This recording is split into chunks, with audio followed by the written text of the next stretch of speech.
आज 5 जून है। हर वर्ष 5 जून का दिन विश्व भर में पर्यावरण दिवस के रूप में मनाया जाता है। पर्यावरण की सुरक्षा की अहमियत को देखते हुए वर्ष 1972 में संयुक्त राष्ट्र महासभा ने प्रतिवर्ष विश्व भर में पर्यावरण दिवस मनाने का निर्णय लिया था। इसके बाद 5 जून 1974 में स्वीडन की राजधानी स्टॉकहोम में पहला पर्यावरण दिवस मनाया गया। तब से हर साल 5 जून को पर्यावरण दिवस के रूप में मनाया जाता है। हर साल पर्यावरण दिवस की थीम भी तय की जाती है। इस साल की थीम है सॉल्यूशन टू प्लास्टिक पोल्यूशन। जी हाँ, सॉल्यूशन टू प्लास्टिक पोल्यूशन। इसका उद्देश्य प्लास्टिक से हो रहे नुकसान से लोगों को जागरूक करना है कि भविष्य में इसके क्या क्या खतरे हो सकते हैं। हमारे जीवन में प्लास्टिक इतना खतरनाक हो गया है कि नमक, मछली और झीलों, समुद्रों सब में प्लास्टिक घुल रहा है। प्रस्तुत है कुछ रोचक तथ्य। गंगा नदी पर हुई अध्ययन के अनुसार इस नदी में प्लास्टिक का स्तर बहुत खतरनाक हो गया है। हर 10 में से 1 मछली में प्लास्टिक मिल रहा है। मछलियों में मिलने वाले प्लास्टिक हरे व सफ़ेद रंग के ज़्यादातर थे। ऐसा इसलिए क्योंकि मछलियाँ उनको भोजन समझकर खा जाती थीं। इन पर मछलियों के जरिए हमारे शरीर में भी प्लास्टिक का प्रवेश हो रहा है। प्लास्टिक के बहुत सारे कण हमारे खून में भी घुल रहे हैं। एक आंकड़े के अनुसार हर 1 किलो नमक में 50 से ज़्यादा प्लास्टिक के कण पाए गए हैं, जो हमारे भोजन के जरिए शरीर में पहुंच रहे हैं और हमारे शरीर को नुकसान कर रहे हैं। 80 लाख टन प्लास्टिक समुद्र में बहा दिया जाता है, यानी प्रति मिनट 1 ट्रक कचरा समुद्र में डाला जा रहा है। यही हाल रहा तो 2050 तक समुद्र में मछलियों से ज़्यादा प्लास्टिक होगा। संयुक्त राष्ट्र के अनुसार हर वर्ष 500 अरब प्लास्टिक बैग उपयोग में लाया जाता है, जो सभी प्रकार के कचरों का 10% है। प्लास्टिक के बढ़ते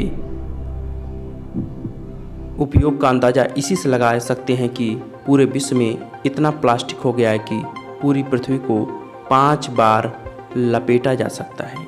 जी हाँ दोस्तों, पूरी पृथ्वी को 5 बार लपेट सकते हैं।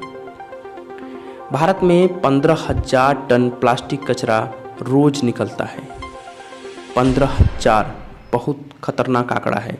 अब इसकी हानि को जान लेते हैं कि प्लास्टिक के उपयोग से क्या क्या हानियाँ हैं।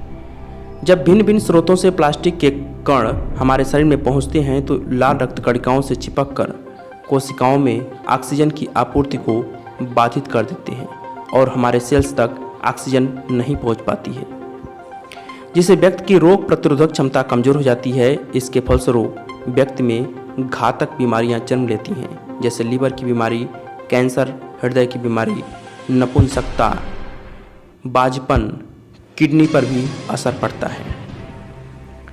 इसके उपाय क्या हैं? प्लास्टिक से वातावरण को बचाने के लिए सबसे बेहतरीन उपाय यह है कि इसे रिसाइकल करना और इसका उपयोग कम से कम करना। प्लास्टिक बैग की जगह जूट के थैले को हम इस्तेमाल में ला सकते हैं। यह सबसे बेहतरीन उपाय हो सकता है।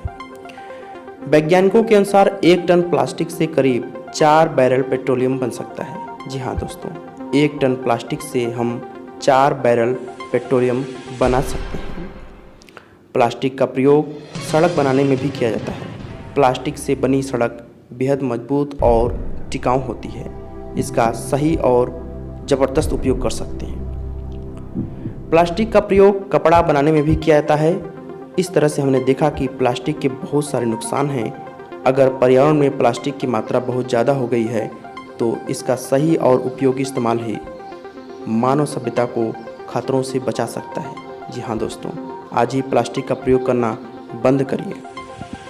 क्या है दीदी कैफ़े? जी हाँ दोस्तों, आज की एक करंट न्यूज है। उत्तर प्रदेश की योगी सरकार ने शहरी महिलाओं को समृद्ध बनाने के लिए, आत्मनिर्भर बनाने के लिए बड़ी तैयारी की है। सरकार सूबे के 17 नगर निगम में दीदी कैफ़े की शुरुआत करने जा रही है। जी हाँ दोस्तों, इसको लेकर उच्च अधिकारियों की बैठक में सहमति भी बन गई है। दीदी कैफ़े को दीनदयाल अंत्योदय योजना के तहत राष्ट्रीय शहरी आजीविका मिशन के तहत गठित स्वयं सहायता समूह की महिलाएं संचालित करेंगी। दीनदयाल अंत्योदय योजना के तहत राष्ट्रीय शहरी आजीविका मिशन के तहत महिला समूह स्कूल और सरकारी ऑफिसों में कैंटीन संचालित करती हैं, जिसे दीदी कैफ़े कहा जाता है। इस योजना से समूह की महिलाएं आत्मनिर्भर बन रही हैं। इसके साथ ही स्कूलों में बच्चों को साफ सुथरा खान पान की सामग्री भी उपलब्ध हो रही है। दोस्तों, नीचे कमेंट में बताएं कितने लोग प्रकृति से प्रेम करते हैं। प्रणाम।